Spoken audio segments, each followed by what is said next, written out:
Now that we have a scanner that'll allow us to let the user type in responses to the keyboard, we need to create our number for the guessing game.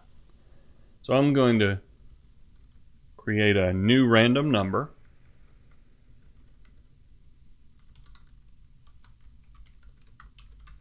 From 1 to 100. And I'm going to store that in an integer or a whole number variable that I'll call the number. And you'll see pretty frequently we do something like this in Java. We call this camel case.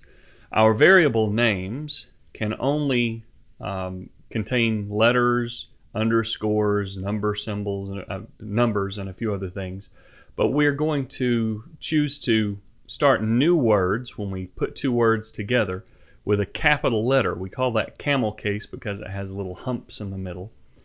And this is a pretty common programming style in Java. We'll say our variables with lowercase first characters and then camel case for each new uppercase new word.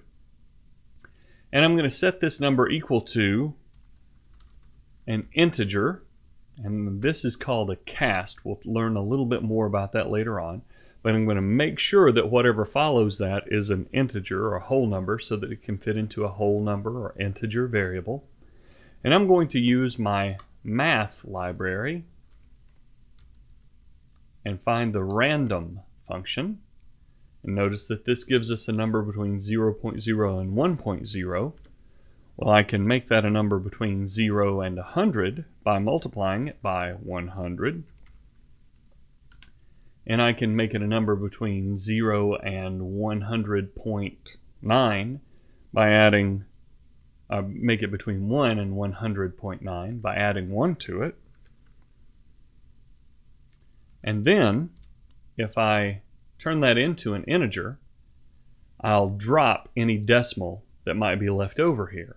So math.random gives me a number between 0.0 and just under 1.0.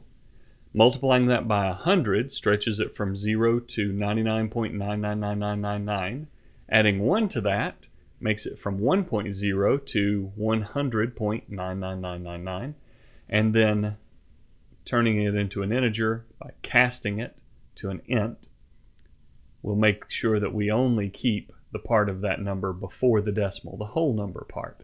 So we'll get a number from 1 to 100 with nothing outside that range. So now we have a random number. It's time to let the user guess what that number might be.